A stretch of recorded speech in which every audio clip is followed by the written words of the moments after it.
김상희의 가장 큰 슬픔은 그녀가 1970년대 서울의 대학생이었을 때부터 시작되었다. 박정희가 이끄는 군사 독재가 모든 항의의 목소리를 억누르던 한국은 어두운 시기를 겪었습니다. 긴 머리를 뒤로 묶고 신앙심으로 눈을 반짝이던 김상희는 민주주의를 요구하는 학생운동에 참여했습니다. 그녀는 그때 키가 크고 마른 체형의 부드러운 미소와 낮은 목소리를 가진 박민재를 만났다. 민재는 항상 시위를 주도하고 확성기를 들고 자유를 위한 구호를 외치는 학생 그룹의 리더입니다. 그녀가 그의 말을 처음 들었을 때 그녀의 심장이 뛰는 것을 멈췄습니다. 그들은 곧 동지가 되어 함께 전단지를 쓰고 비밀 회동을 하며 압제 없는 나라를 꿈꿨습니다. 가장 위험한 순간에 그들 사이에서 사랑이 꽃핀다. 1975년 11월 어느 비오는 밤, 두 사람이 경찰을 피해 버려진 집에 숨었을 때 민재는 그녀의 손을 잡고 말했다. 상희야, 이 모든 일이 끝나고 너와 결혼하고 싶어. 우리는 작은 집을 가질 거고 나는 너를 위해 꽃을 키울 거야. 그 약속은 어둠 속의 빛과도 같았고 행복이 그리 멀리 있지 않다는 믿음을 그녀에게 심어주었습니다. 하지만 그 꿈은 불과 몇 달 만에 산산이 조각났습니다. 1976년 대규모 시위 당시 민재는 경찰에 체포되었다. 그녀는 멀리서 그가 차 안으로 끌려 들어가는 것을 무기력하게 지켜보았다.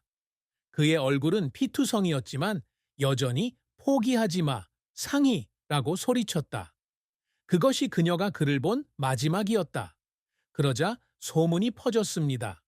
그는 고문을 받고 감옥에서 죽었다는 소문 또는 산속의 비밀 감옥 수용소로 끌려갔다는 소문이었습니다. 진실은 아무도 모르고 김상희도 알 기회가 없었다. 그 충격으로 그녀는 다른 사람으로 바뀌었습니다. 그녀는 민재가 사랑했던 긴 머리를 자르고 마음을 잠근 채 고통을 잊기 위해 일에 몰두했습니다. 하지만 그 슬픔은 결코 그녀에게서 사라지지 않았습니다. 길거리에서 손을 잡고 있는 젊은 연인들을 볼 때마다 그녀는 민재를 떠올렸고 그들이 결코 가질 수 없을 작은 집과 정원에 대한 약속을 떠올렸다. 70세가 되어 이동훈으로부터 편지를 받았을 때 민재에 대한 기억이 해일처럼 밀려왔고 그 기억과 함께 외로움 속에 흘려보낸 청춘의 아픔이 함께 밀려왔다. 그녀는 그를 지키기 위해 아니면 적어도 40년 넘게 살아온 공허함에서 벗어나기 위해 무엇을 할 수 있었을지 궁금했습니다. 김상희 씨의 경력은 NGO에서 일하면서 시작되었는데 그녀는 그곳에서 상실 이후 삶의 새로운 의미를 찾았습니다. 그녀는 여성 권리 옹호 단체인 위민 링크, 위먼 링크 온에 가입하여 곧 주요 리더 중 한 명이 되었습니다. 당시 한국은 여전히 호주 제도, 즉 남성을 중심에 두는 가부장적 가족 제도가 지배적이었고 여성은 가정과 사회에서 동등한 권리를 누리지 못했습니다. 김상희는 오래된 전통에 얽매여 사는 수백만 명의 여성에게서 어머니의 그림자를 본다. 그녀는 앞으로의 길이 가시투성이라는 것을 알면서도 그걸 바꾸기로 결심했습니다. 1990년대는 그녀에게 끊임없이 작업한 시기였다. 그녀는 널리 여행을 다니며 활동가들을 만나고 워크숍을 개최하고 여성 권리에 대한 인식을 높이기 위해 수백 개의 기사를 썼습니다. 그녀는 작은 사무실에 앉아 밤을 보내곤 했습니다. 불빛이 어두워지고 그녀의 손은 오래된 타자기로 글자 하나하나를 치고 있었고 수면 부족으로 눈은 아팠습니다. 가장 큰 성공은 2005년에 이루어졌는데 그녀와 그녀의 동료들이 수년간 캠페인을 벌인 끝에 호주 제도가 마침내 폐지되었습니다. 그 법이 통과된 날 그녀는 국회 앞에 섰고 박수갈채를 듣자 뺨에 눈물이 흘러내렸습니다. 그것은 그녀만의 승리가 아니라 수백만 명의 한국 여성의 승리였습니다. 그 해에 그녀는 그녀의 끊임없는 노력에 대한 인정으로 시민 공로 훈장을 받았습니다. 하지만 김상희의 경력이 항상 순탄했던 것은 아니다. 그녀는 2008년에 민주당 소속으로 정계에 입문하면서 새로운 도전에 직면했습니다. 그녀는 비례대표제를 통해 국회의원에 처음 선출되었지만 승자라기보다는 선택받은 자라는 부르심을 받으며 널리 멸시를 받았습니다. 그러한 비판은 그녀의 자존감을 찌르는 칼과도 같았지만 그녀는 포기하지 않고 자신의 가치를 증명하기로 결심했습니다. 그녀는 노동, 복지, 성평등위원회에 참석하여 개혁 법안을 도입하기 위해 밤낮으로 일했습니다. 그녀의 경력에서 가장 어려운 순간 중 하나는 2010년에 찾아왔습니다. 그녀는 가정폭력으로부터 여성을 보호하는 법안을 제안했지만 보수파 의원들의 강력한 반대에 부딪혔습니다. 긴장감 넘치는 회의에서 한 의원이 여자들은 너무 많은 것을 요구하지 말고 집에만 있으라고 큰 소리로 말하자 김상희 의원은 눈물을 참지 못했다. 그녀는 일어섰고 그녀의 목소리는 떨렸지만 단호했다. 나는 약해서 울지 않았습니다. 21세기에도 아직도 그런 생각을 하는 사람들이 있다는 걸 믿을 수 없어서 울었습니다. 결국 그 법안은 많은 개정안을 거쳐 통과되었지만 그 순간 그녀는 깊은 상처를 입었습니다. 엄격한 편견 앞에서 무력감을 느낀 것입니다. 김상희 의원의 경력적 정점은 2020년으로 당시 그녀는 국회 부의장에 선출되었습니다. 한국 역사상 최초의 여성으로 부의장이 된 것입니다. 그것은 역사적인 이정표였지만 동시에 그녀가 성공의 대가를 가장 분명하게 느낀 순간이기도 했습니다. 연설문을 쓰느라 잠 못 이루는 밤, 집을 떠나 먼 여행을 하는 것, 진보적인 입장에 대한 위협 등은 그녀를 육체적으로나 정신적으로 지치게 만들었습니다. 어느 날, 그녀는 하루 일과를 마치고 텅 빈 아파트로 돌아왔을 때 바닥에 앉아 얼굴을 가리고 흐느끼며 울었습니다. 실패 때문이 아니라 아무리 많은 것을 이루더라도 자신의 마음의 공허함을 채울 수 없다는 것을 깨달았기 때문입니다. 김상희 씨는 어린 시절부터 한국 사회를 바꾸어 모든 사람, 특히 여성과 부르계층에게 더 공평한 세상을 만들고자 노력해 왔습니다. 그녀는 호주 제도를 폐지하고 싶었을 뿐만 아니라 인권을 포괄적으로 보호하는 법제도를 꿈꿨습니다. 그녀의 가장 큰 노력 중 하나는 피해자를 보호하고 가해자를 엄중하게 처벌하는 것을 목표로 한 성폭력 특별법 제정이었습니다.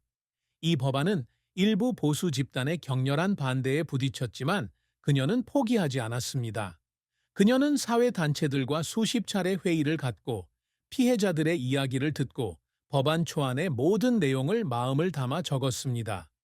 2010년에 이 법안이 통과되었을 때 그녀는 그것을 내 아이디어라고 불렀는데 이는 그녀가 가장 자랑스러워하는 업적이었습니다. 또한 김상희는 언제나 젊은 세대의 롤모델이 되려고 노력한다. 그녀는 국회 부의장으로서 학생들과 젊은 활동가들을 정기적으로 만나 정치 참여를 독려하고 있습니다. 그녀는 한때 서울대학교에서 수백 명의 학생들 앞에 서서 저는 제 딸들이 꿈과 개인의 행복 사이에서 선택해야 하는 세상에서 자라기를 바라지 않습니다. 저는 그들이 모든 것을 갖기를 바랍니다. 라고 말했습니다. 그 말은 단순한 부름이 아니라 그녀 자신에 대한 일가음이기도 했습니다. 오늘날의 위치에 도달하기 위해 그녀가 얼마나 많은 희생을 치렀는지를 일깨워 주는 것이었습니다. 그녀는 동료와 사람들로부터 인정받는 것도 언제나 갈망합니다. 그녀는 진보적인 입장 때문에 비판을 받았음에도 불구하고 결코 자신의 신념을 포기하지 않았습니다.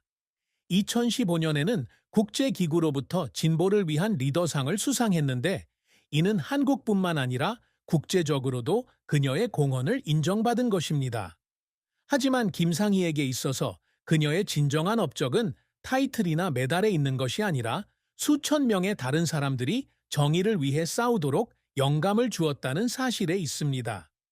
그녀는 군중 앞에서 연설하는 어린 소녀나 자신의 권리를 위해 싸우는 싱글맘을 볼 때마다 마치 옛날의 자신을 보는 듯한 기분이 든다. 김상희의 인생에서 가장 슬픈 장은 사랑과 결혼이다. 박민재를 잃은 아픔 이후 그녀는 정식으로 결혼을 한 적이 없지만 여러 남자가 그녀의 삶에 들어왔다. 그 중에서도 가장 인상 깊은 인물은 이동훈이다.